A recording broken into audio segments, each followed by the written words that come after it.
देखिए, आज चर्चा हुई आर्थिक विकास की माप एवं सूचकांक। ठीक बा।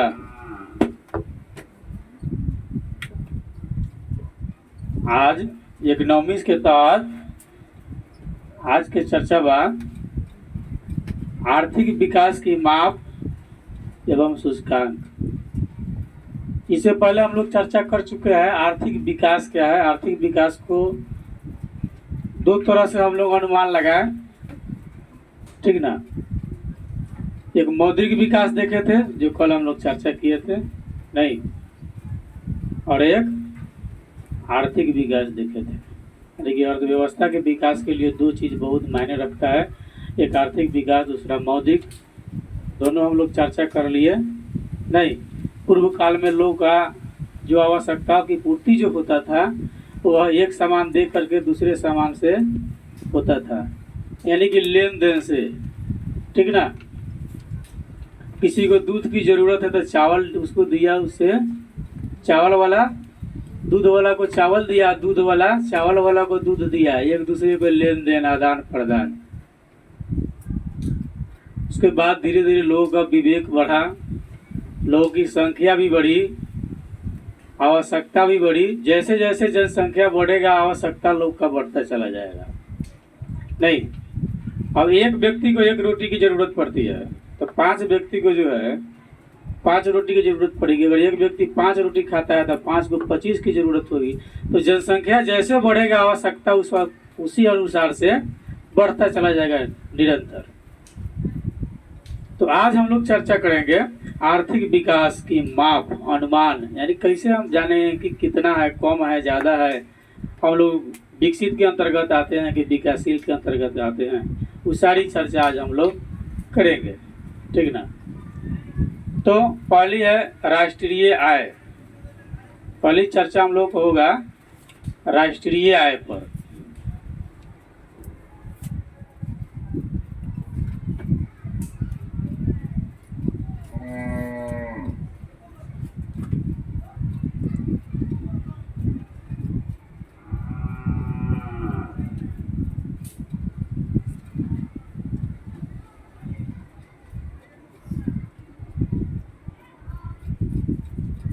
नेशनल इनकम, इसको अंग्रेजी में कह लीजिए।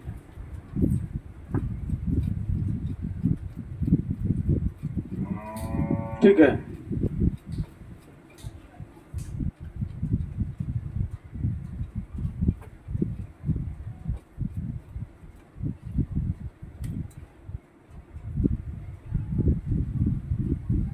अब राष्ट्रीय आय क्या है,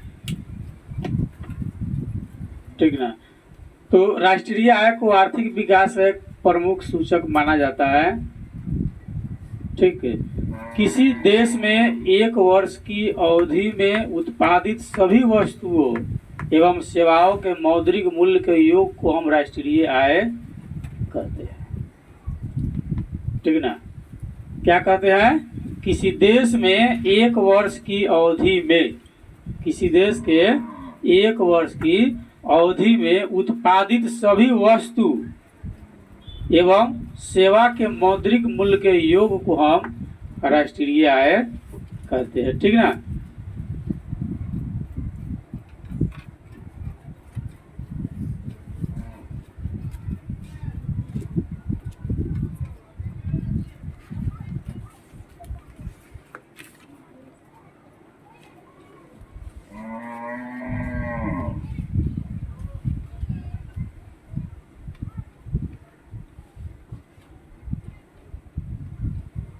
ठीक ना। किसी देश में एक वर्ष की अवधि में उत्पादित सभी वस्तुओं एवं सेवाओं के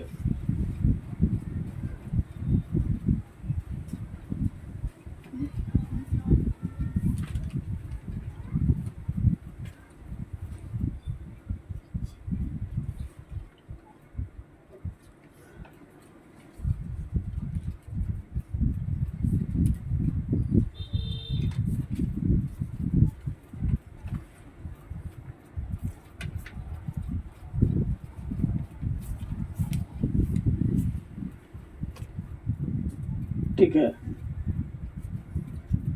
किसी देश में एक वर्ष की अवधि में उत्पादित सभी वस्तुओं एवं सेवाओं के मौद्रिक मूल्य के योग को, सेवाओं के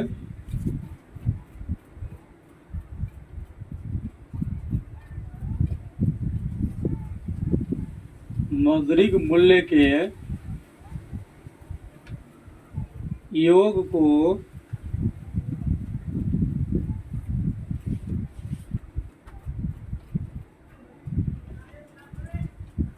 राष्ट्रीय आय कहते हैं।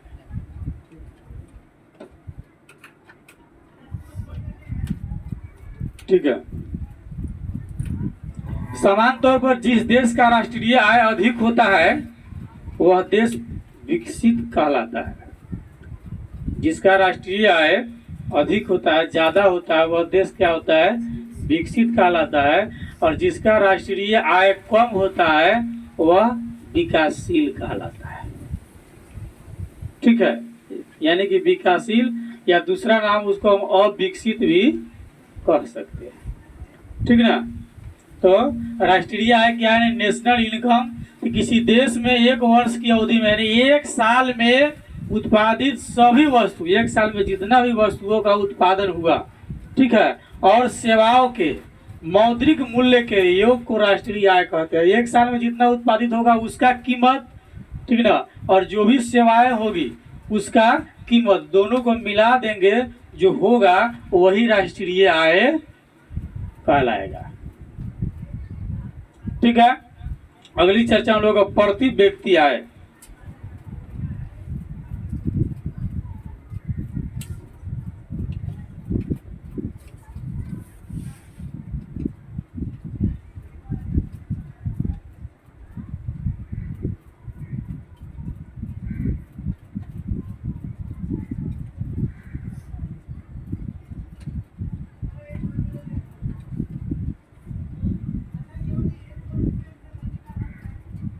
Per capita income.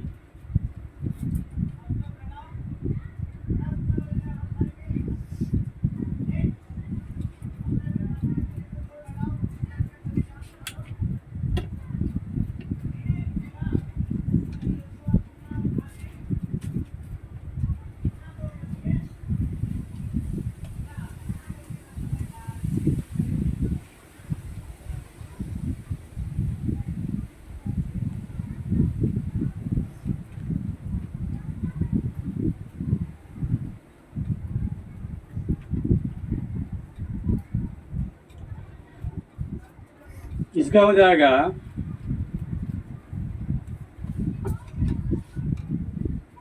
राष्ट्रीय आय को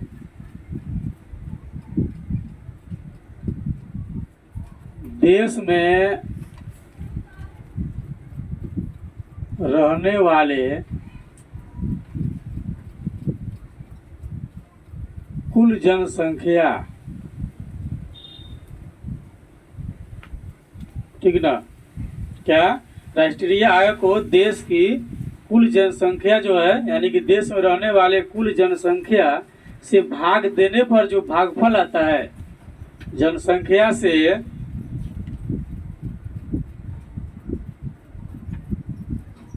भाग देने पर जो भागफल आता है, ठीक है, जो भागफल आता है वह प्रति व्यक्ति आय कहलाता है। वह प्रति व्यक्ति आय कहलाता है।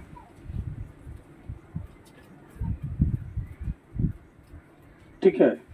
किसी भी देश की जो राष्ट्रीय आय होगी, ठीक ना, तो उस राष्ट्रीय आय में देश की जितनी जनसंख्या है उससे भाग दिया जाएगा। ठीक है। तो जो भागफल आएगा वह क्या होगा? प्रति व्यक्ति आय होगा। यानी कि प्रति व्यक्ति आय देश में रहते हुए व्यक्तियों की औसत आय होती है। ठीक ना। प्रति व्यक्ति आय देश में रहते हुए व्यक्तियों की औसत आय होती है। दूसरी डिफिनीशन हम कह सकते हैं कि प्रति व्यक्ति आय देश में रहते हुए कुल जनसंख्या, ठीक है, की औसत आय होती है।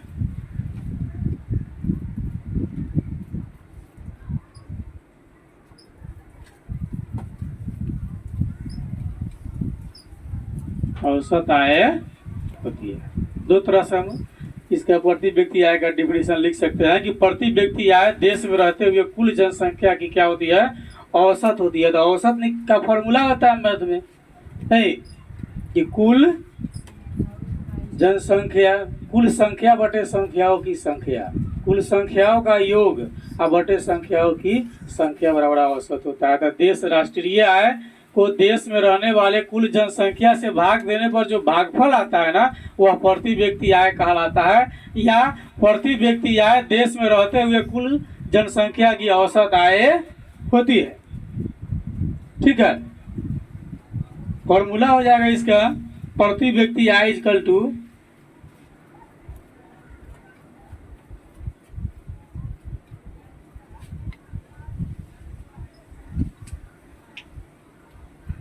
प्रति व्यक्ति आय इक्वल टू राष्ट्रीय आय बटा कुल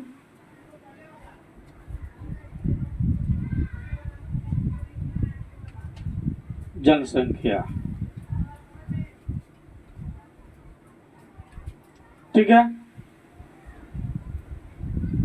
और विश्व बैंक यानी कि वर्ल्ड बैंक की विश्व विकास रिपोर्ट 2006 के अनुसार जिस देश की 2004 में प्रति व्यक्ति आय, ठीक ना, 2006 में एक रिपोर्ट तैयार की गई, तो 2004 तक की रिपोर्ट थी, तो 2004 में प्रति व्यक्ति आय 4,53,000 रुपये प्रति वर्ष था। ठीक ना, जिस देश की प्रति व्यक्ति आय 4,53,000 रुपये प्रति वर्ष या उससे अधिक है, वह जो है विकसित देश है, यानी कि समृद्ध देश है। और वे देश जिनकी प्रति व्यक्ति आय 37,000 रुपये प्रति वर्ष या इससे कम है, उन्हें हम निम्न आय वाला देश यानी कि विकासशील या अविकसित देश कहते हैं। भारत निम्न आय वर्ग के देश में आता है।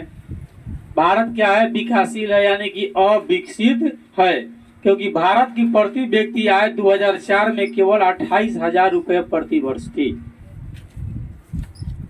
ठीक ना, तो जिस देश की प्रति व्यक्ति आय जो है 4,53,000 रुपये हो, ठीक ना, तो क्या हो जाएगा,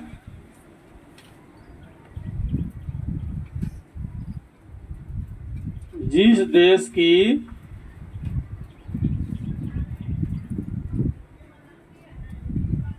आय प्रति वर्ष 4,53,000,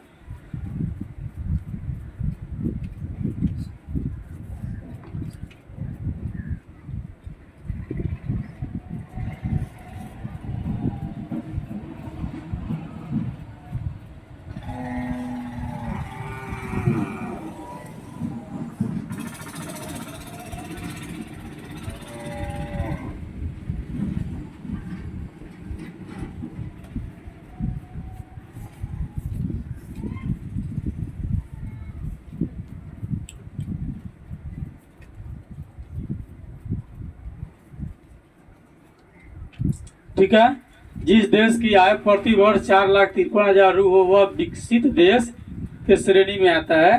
किस रिपोर्ट के अनुसार, रिपोर्ट 2004 के अनुसार।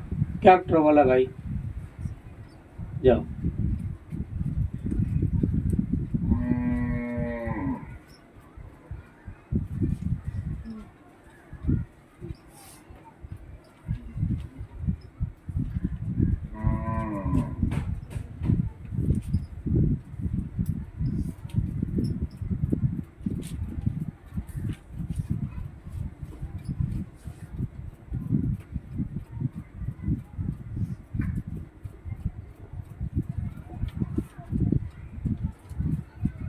जिस देश की आय प्रति वर्ष 37,000 रू हो, वह निम्न श्रेणी की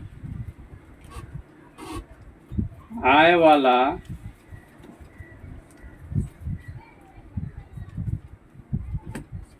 देश है, यानी कि कम कम आय वाला देश है। 2004 की रिपोर्ट के अनुसार भारत की प्रति व्यक्ति आय जो है केवल 28,000 रुपये प्रति वर्ष थी। ठीक ना। वर्ष 2004 के अनुसार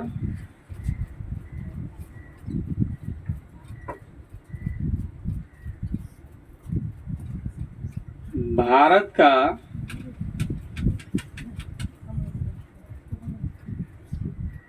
प्रति व्यक्ति आय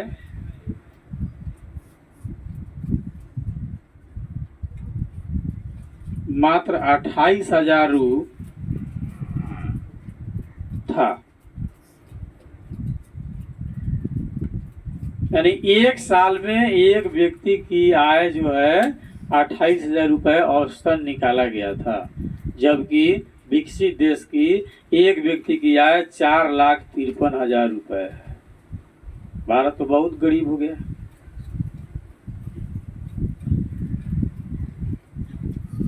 ठीक है, आगे चलते भारत की चयनित कुछ राज्य की हम लोग चर्चा कर लेते हैं। तो उस चर्चा में बिहार सबसे कम आय वाला है। 2000 से लेकर 2003 के बीच में एक रिपोर्ट तैयार किया गया था, जिसमें पंजाब का प्रति व्यक्ति आय जो है 26,000 रुपये था। पंजाब के प्रति व्यक्ति की आय क्या था? 26,000 रुपये था। ठीक ना। यानी कि पंजाब की कुल आय कितनी है उसको जानने के लिए ना, पंजाब की कुल जनसंख्या में हम एक प्रति व्यक्ति आय से गुना करेंगे तो राज्य की आय एक साल का निकल जाएगा, चाहे बिहार का भी जानना हो चाहे अन्य प्रदेश का जानना हो। तो पंजाब का जो है 2000 से 2003 ईस्वी के आसपास में जब गणना किया गया था तो पंजाब की प्रति व्यक्ति आय 26,000, केरल का 22,800 और बिहार का 5700 रुपये मात्र था। ठीक ना। यानी कि इन तीन राज्यों में पंजाब की प्रति व्यक्ति आय सबसे अधिक और बिहार की प्रति व्यक्ति आय सबसे कम है। ठीक ना। अगर विकास को मापने के लिए प्रति व्यक्ति आय का प्रयोग किया जाए तो इन तीनों राज्यों में पंजाब सबसे अधिक और बिहार सबसे कम विकसित राज्य माना जाएगा, क्योंकि बिहार में अधिकतर मजदूर लोग हैं। बिहार में फैक्ट्रियों की बहुत सारी कमी है, रोजगार का भी अभाव है। यहाँ शासक आते हैं, शासन करते हैं और चले जाते हैं, पब्लिक चुपचाप देखता रह जाता है। जब इलेक्शन आता है तो सब लोग आपस में लड़ाई झगड़ा भी कर लेता है, लेकिन बिहार में विकास के नाम पर कुछ नहीं है।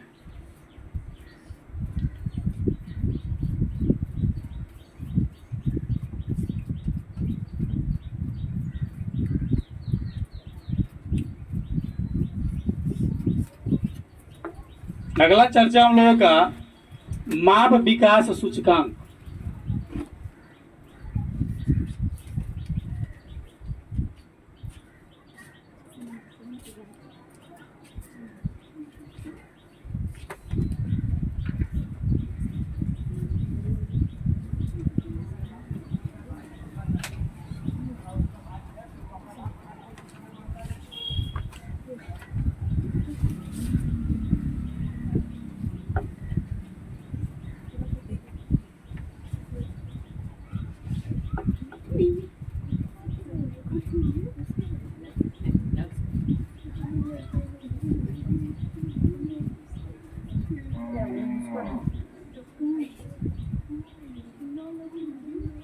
ठीक ना। ह्यूमन डेवलपमेंट इंडेक्स, जिसको अंग्रेजी में कहते हैं माप विकास सूचकांक को, ह्यूमन डेवलपमेंट इंडेक्स।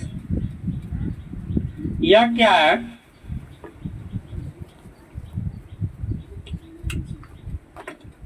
यह सूचकांक संयुक्त राष्ट्र विकास कार्यक्रम, ठीक ना, द्वारा महबूब उल हक के निर्देशन में तैयार की गई और पहली मानव विकास रिपोर्ट में प्रस्तावित किया गया था, ठीक ना। यह सूचकांक जो है संयुक्त राष्ट्र विकास कार्यक्रम,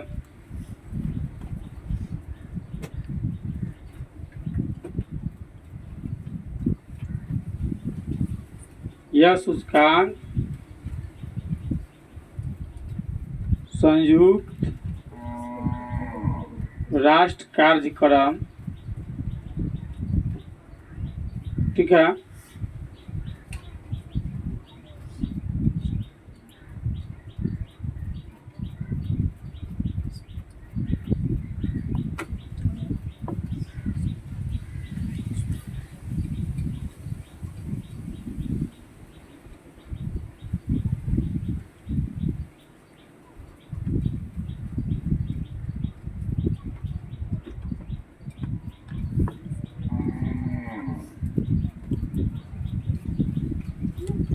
ठीक है। यह सूचकांक संयुक्त राष्ट्र विकास कार्यक्रम यूएनडीपी द्वारा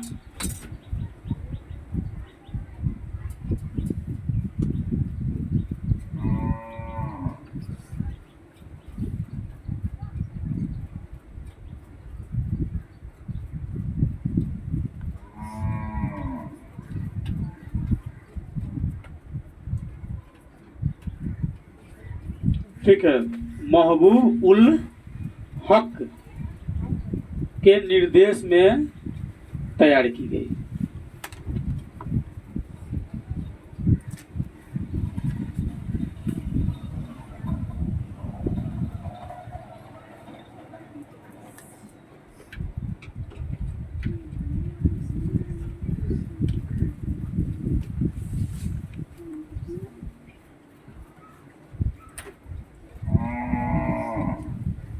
तैयार किया गया, ठीक है। यानी कि माप विकास सूचकांक जो है संयुक्त राष्ट्र विकास कार्यक्रम यूएनडीपी द्वारा महबूब उल हक के निर्देश यानी कि देख रेख में तैयार किया गया, यानी कि यह पहली मानव विकास रिपोर्ट में प्रस्तावित किया गया।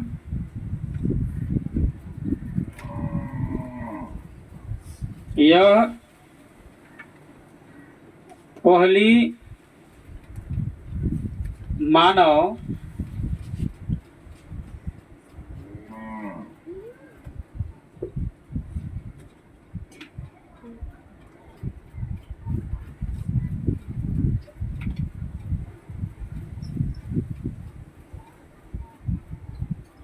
यह पहली मानव विकास रिपोर्ट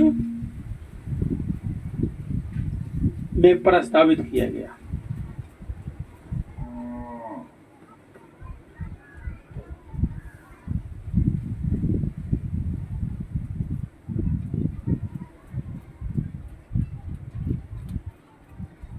उसके बाद यूएनडीपी द्वारा प्रकाशित मानव विकास रिपोर्ट अलग अलग देश की तुलना, लोगों के शैक्षणिक स्तर, उसकी स्वास्थ्य स्थिति और प्रति व्यक्ति आय के आधार पर भी करती है। जहां तक मानव विकास सूचकांक, ठीक ना, का प्रश्न है तो इसके 3 सूचक है, यानी मानव विकास सूचकांक का जो है 3 सूचक है।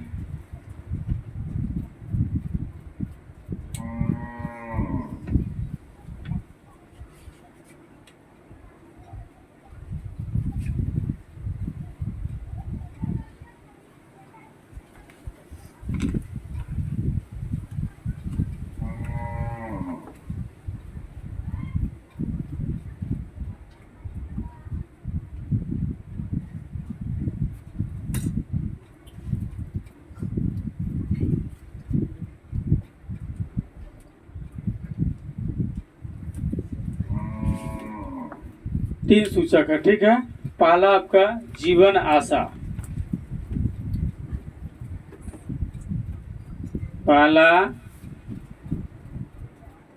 जीवन आशा, ठीक है। दूसरा शिक्षा प्राप्ति,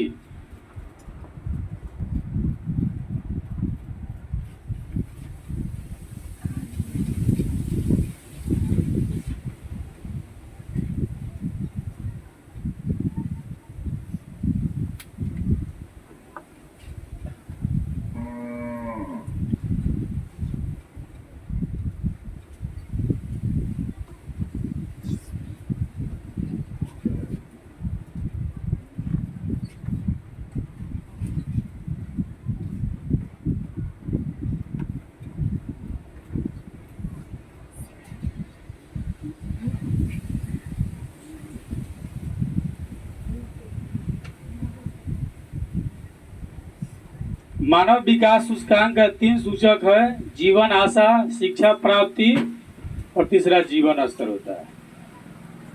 ठीक है। HDI जीवन आशा सूचकांक प्लस शिक्षा प्राप्ति सूचकांक प्लस जीवन स्तर सूचकांक, यानी तीनों सूचकांक का औसत होता है। पैमाने पर सभी देश को HDI दर 0 से 1 होती है। भारत तथा उसके पड़ोसी देश की 2004 की मानव विकास रिपोर्ट को हम कुछ आकलन कर सकते हैं। जैसे नॉर्वे का जो है HDI मूल्य 0.9651 नंबर पर है, जबकि भारत जो है, भारत का HDI मूल्य 0.611 जो 126वां क्रम पर है HDI के में। ठीक ना। यह रिपोर्ट 2006 के अनुसार आकलन किया गया है।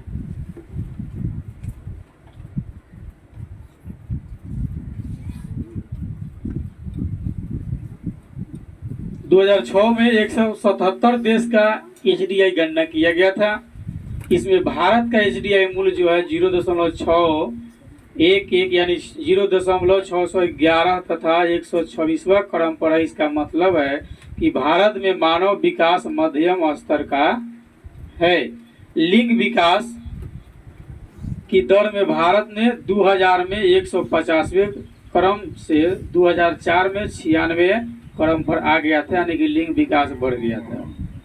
यह सोचने की बात है कि हमारे पड़ोस का एक छोटा सा देश श्रीलंका जो भारत से आगे है, और भारत जैसे बड़े देश का विश्व में इतना नीचा क्रमांक है, किंतु भारत में विकास की क्रिया में तेजी आने के कारण अब स्थिति जो है सुधरने लगी है। धीरे धीरे भारत का स्थिति अब सुधर रहा है GDI का।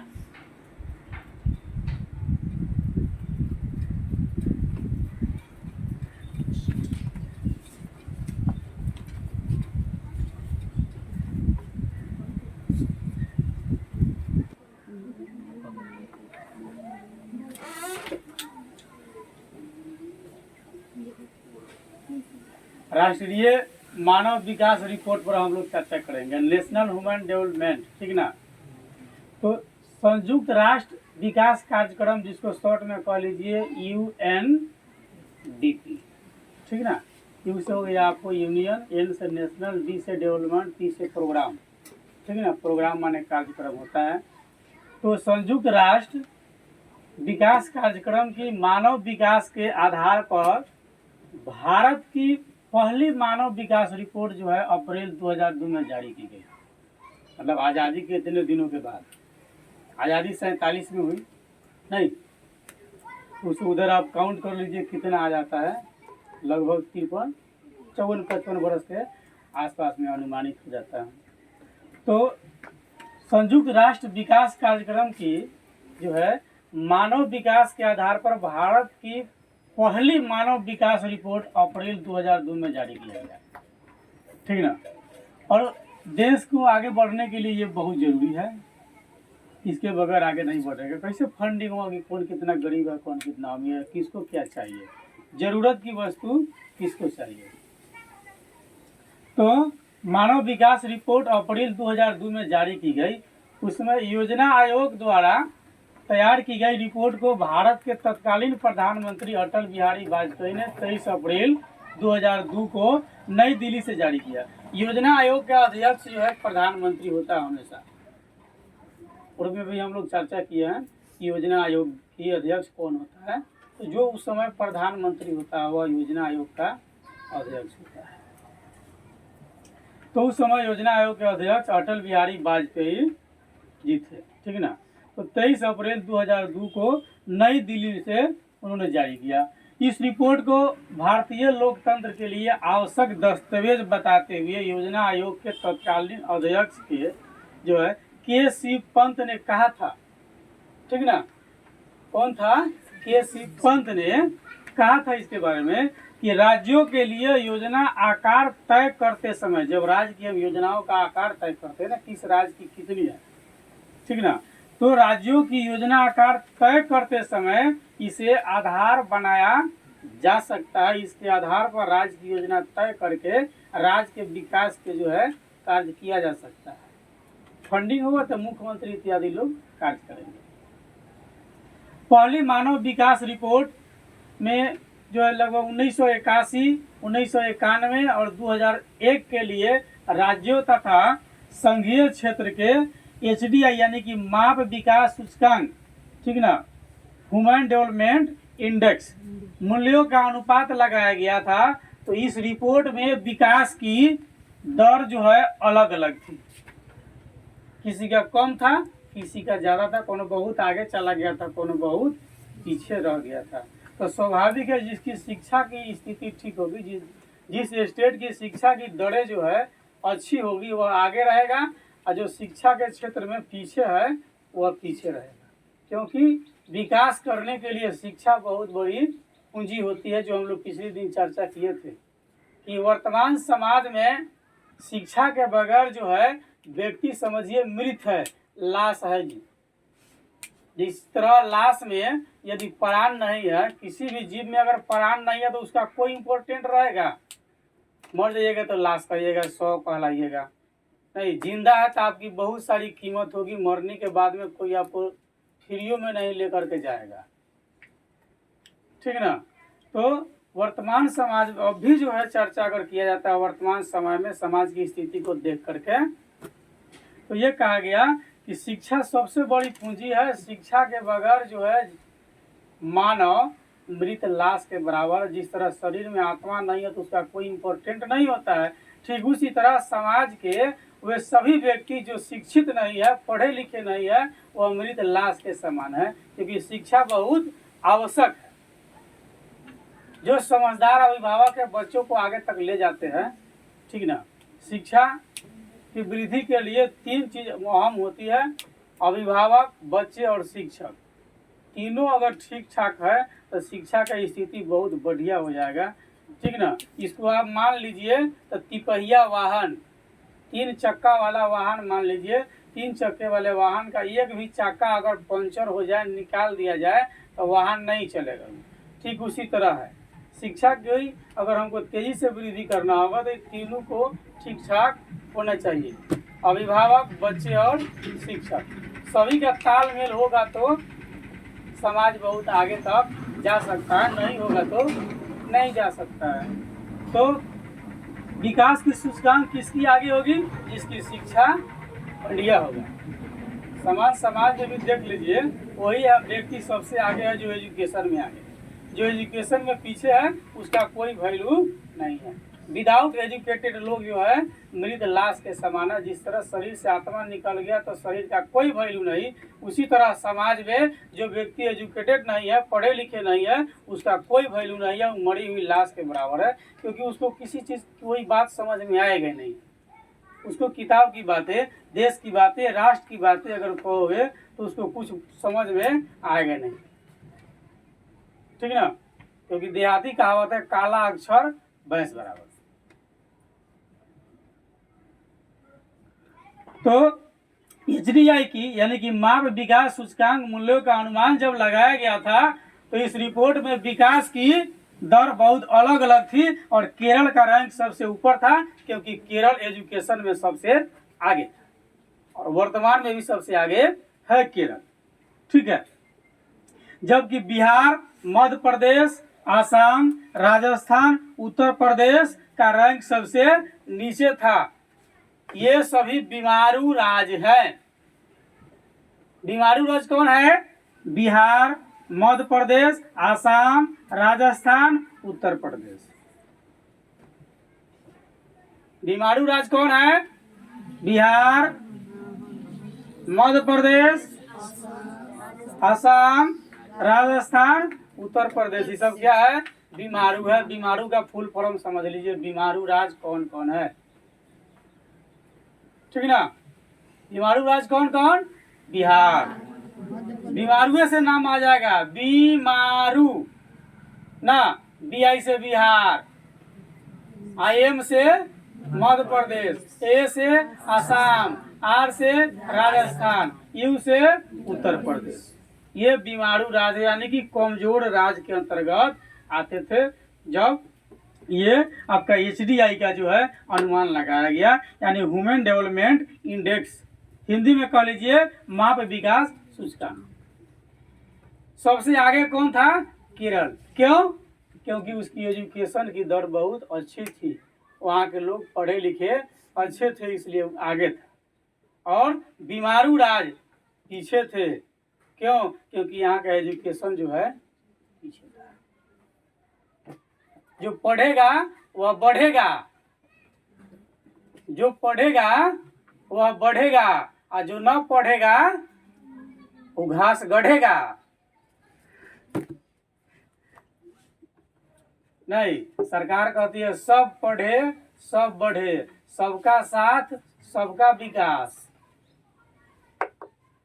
सब पढ़े सब बढ़े, लेकिन सब पढ़े तब न। मैट्रिक पास करेगा सुबोधवा के जोड़े जाएगा? नहीं जाएगा। और कौन कौन सा नाम है सबके साथ जाएगा। जो लड़का एजुकेशन में ध्यान देगा, जिसको पढ़ाई लिखाई से मोहब्बत होगा, वही जीवन में सबसे आगे जाएगा। ठीक ना? जिसको पढ़ाई लिखाई से मोहब्बत नहीं होगा, वह जीवन में कहीं आगे नहीं जाएगा। पढ़ाई लिखाई बहुत जरूरी है। ठीक ना? ऐसा नहीं है कि अब हम लोगों को पढ़ाना है तो कहेगा नहीं सर जी पैसा लेने के चक्कर में पढ़ रहे हैं, पढ़ाई लिखाई जरूरी है। ऐसी बात नहीं है। आपके सामने एक रिपोर्ट पेश किया गया जिसमें केरल सबसे आगे था, और बीमारू राज कहने का मतलब बिहार, मध्य प्रदेश, आसाम, राजस्थान और उत्तर प्रदेश ही सबसे पीछे था। यानी कमजोर था, निर्धन था, इसके पास में धन की कमी थी। ठीक है।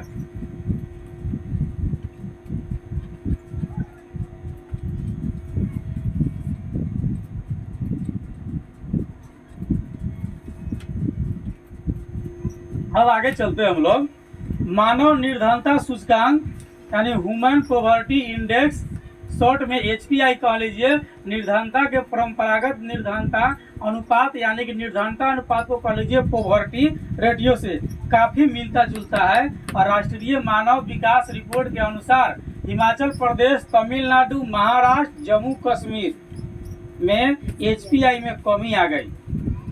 ठीक ना? क्या हो गया? HPI में कमी आ गई, यानी ह्यूमन पॉवर्टी इंडेक्स में क्या हो गया? कमी आ गया। ठीक। अब आगे हम लोग चर्चा करेंगे उपभोक्ता व्यय पर। ठीक है।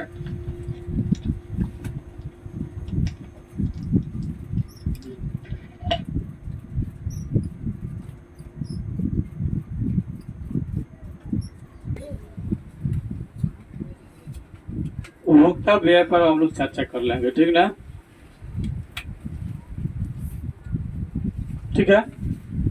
चलिए, तो उपभोक्ता व्यय का मतलब होता है उपयोग करने वाला जो लोग है उसकी खर्चा। व्यय का मतलब होता है खर्चा, आय का मतलब इनकम होता है। ठीक है। तो हम लोग चर्चा कर रहे हैं उपभोक्ता व्यय। तो उपभोक्ता व्यय को आर्थिक विकास का सूचक मानते हुए देश की पहली राष्ट्रीय मानव विकास रिपोर्ट में यह बताया गया कि विगत कुछ वर्षों में देश की ग्रामीण जनता की व्यय यानी कि खर्च क्षमता में कमी आई है। धीरे धीरे लोगों का खर्च क्या हो गया? कम हो गया है, जबकि शहरी क्षेत्र में लोगों की जो है व्यय बढ़ गया है। ग्रामीण क्षेत्र के लोगों का व्यय क्या हो गया? घट गया है, खर्चा घट गया, जबकि शहरी क्षेत्र के जो लोग हैं उसका क्या हो गया? बढ़ गया। कारण है कि शहर के जो लोग हैं वो सभी चीज़ का उपयोग जो करते हैं वो सब लोग खरीद करके करते हैं। उसके पास में तो उत्पादन होता नहीं है खाद्य पदार्थ का। और भारत पूर्व काल से कृषि प्रधान देश रहा है, कृषि पर आश्रित रहा। अधिकतम यहाँ की जनसंख्या कृषि से अपना जीवन यापन करता रहा है। तो जब मानव विकास सूचकांक का जब आकलन किया गया तो देखा गया कि ग्रामीण क्षेत्र का व्यय जो है धीरे धीरे घट गया है, जबकि शहरी क्षेत्र की व्यय बढ़ गई है। अब है आधारिक संरचना या आधारभूत ढांचा कह लीजिए। आधारिक संरचना नहीं कि जब जिसके ऊपर हम डिपेंडेड है। आधारिक संरचना करने का मतलब जिसके ऊपर डिपेंडेड है, या आधारभूत ढांचा कह लीजिए, जिससे हम लोग है, हमारी समाज चलती है, हमारी सारी सुविधाओं का ध्यान रखा जाता है। वह क्या है? आधारिक संरचना है। ठीक है। तो वे सभी तत्व जैसे बिजली, परिवहन, संचार, बैंकिंग, स्कूल, कॉलेज, अस्पताल आदि देश के आर्थिक विकास के आधार है। इसी के देश आधार पर जो है देश आगे बढ़ता है। इनमें से कोई भी अगर देश का कमजोर होता है तो देश कमजोर हो जाएगा। ठीक है ना। जैसे पहली बात है बिजली, तो बिजली के बगैर कोई कार्य हो नहीं सकता। ठीक है ना। बिजली अगर बाधित रहती है, समय से नहीं आती है, तो लोग अपना विशेष कार्य जो बिजली से करते हैं वो नहीं कर पाएंगे। क्योंकि अभी वर्तमान का जो देख लीजिए, लगभग हमारे अनुमान से तो देश का अधिकतम जो है कार्य बिजली से ही होता है। ठीक ना। अधिकतम कार्य, जैसे किसान अगर खेत में सिंचाई करेगा तो बिजली के बगैर कर नहीं सकता, मोटर चलाएगा, तो विदाउट बिजली के चलेगा नहीं चलेगा। दुनिया का सबसे नंबर 1 अभी मीडिया है, सबसे उत्तम साधन मीडिया है। विदाउट बिजली के होगा, बिना बिजली के हुई ना। आपका मोबाइल फोन चलेगा बिना बिजली के? नहीं चलेगा। चार्जर नहीं होगा तो चलेगा कहाँ से? खुराक मंत्री भूखा रहेगा ना। गृह मंत्री अगर रुस जाए तो घर चलेगा? है? सब लोग के घर में कोई गृह मंत्री होगा क्या? गृह मंत्री अगर नाराज हो जाए तो घर गड़बड़ा जाएगा। तो जितना हम लोग इलेक्ट्रिक चीज जो उपयोग करते हैं तो उसकी पूर्ति जो है बिजली से ही होती है। तो बिजली नहीं रहेगा तो कुछ नहीं होगा। अभी तो बिजली से वाहन भी चलता है, बिजली से संचार है, बिजली से बैंकिंग है, स्कूल कॉलेज में भी बिजली की आवश्यकता है, और अस्पताल में भी। जैसे मान लिया ऑक्सीजन लगाना है, उसको लाइटिंग की व्यवस्था है, लिफ्ट का उपयोग करेगा, इस सब में बिजली का उपयोग। बिजली बहुत ही महत्वपूर्ण साधन हो गया है आज के युग का। नहीं, हम लोग ग्रामीण परिवेश में रहते हैं। पहले जब बिजली नहीं होता था, लोग जो है एक पंखा लेकर के यूं ही हाँकते हाँकते ना समय बिता लेता था, टाइम चल जाता था। अभी बिजली अगर गई तो लोग का सोना जो है मुश्किल हो जाता है। रात भर बिजली वालों को गरियाता है। नहीं, नींद तो आएगा नहीं क्या जी? वो बिजली वाला गरियागा, फोन लगा देगा, बोलेगा ना नींद आवत है ना रोतिया में। बिजली वाला बेचारा परेशान रहेगा, हार दे के लाइन दे देगा। तो वे सभी तत्व जैसे बिजली, परिवहन, संचार, बैंकिंग, स्कूल, कॉलेज, अस्पताल आदि देश के आर्थिक विकास के आधार है। अगर इनमें से कोई भी अगर कमजोर है देश का, तो देश आर्थिक रूप से मजबूत नहीं है इसके बगैर। ठीक है। जिस देश का आर्थिक संरचना, यानी कि इसी को हम लोग क्या कहते हैं, आधुनिक संरचना या आधारभूत ढांचा कह लेते हैं। जिस देश का यह सभी संरचना अच्छा होगा, वो देश जो है बहुत बढ़िया से विकास करेगा, बहुत आगे बढ़ेगा, बहुत तेजी से आगे जाएगा, यानी वो विकसित की श्रेणी में रहेगा। और जिसका ये सभी कमजोर होगा वो जल्दी आगे नहीं बढ़ेगा, प्रगति नहीं करेगा। ठीक ना। इसलिए देश की आर्थिक विकास को ठीक ठाक रखने के लिए, देश को आगे ले जाने के लिए जो है देश की बिजली की व्यवस्था, परिवहन की व्यवस्था, संचार की व्यवस्था, बैंकिंग व्यवस्था, स्कूल की व्यवस्था, कॉलेज की व्यवस्था और अस्पताल की व्यवस्था बहुत ही सुदृढ़ होना चाहिए, तब देश आगे बढ़ेगा। अगर ये सभी व्यवस्था अगर ठीक ठाक नहीं है तो फिर देश आगे नहीं बढ़ेगा। देश को आगे बढ़ने के लिए सभी संसाधन चाहिए ना। एक साधन बढ़ने से क्या हो जाएगा? जैसे हमारे शरीर को विकास की जरूरत है, अगर विकास करना है, ठीक ना, तो हम रोज जो है ना केवल सब्जी खा लेंगे तो काम थोड़ी चल जाएगा। चावल चाहिए, रोटी चाहिए, दूध चाहिए, अन्य प्रोटीन चाहिए, तब ना विकास करेगा। एक चीज अगर कोई हो जाता है तो थोड़ी कुछ हो जाएगा, सभी चाहिए विकास के लिए। ठीक है। तो आधुनिक संरचना जो है आपका हो गया बिजली, परिवहन, संचार, बैंकिंग, स्कूल, कॉलेज, अस्पताल। ठीक है। इसके बगैर जो है आर्थिक विकास नहीं है, यानी कि आर्थिक विकास के आधार है, इसी के ऊपर टिका हुआ। आधार का मतलब नीचे पड़ल है, एकरा ऊपर ही सब है। जैसे हमारे शरीर का आधार क्या है, बेस क्या है, पाँव है तब लोग खड़े हैं। पाँव काट के हटा दिया तो खड़ा किधर रहेंगे? तो ये सभी आधार है। बिजली, परिवहन, संचार, बैंकिंग, स्कूल, कॉलेज, अस्पताल क्या है?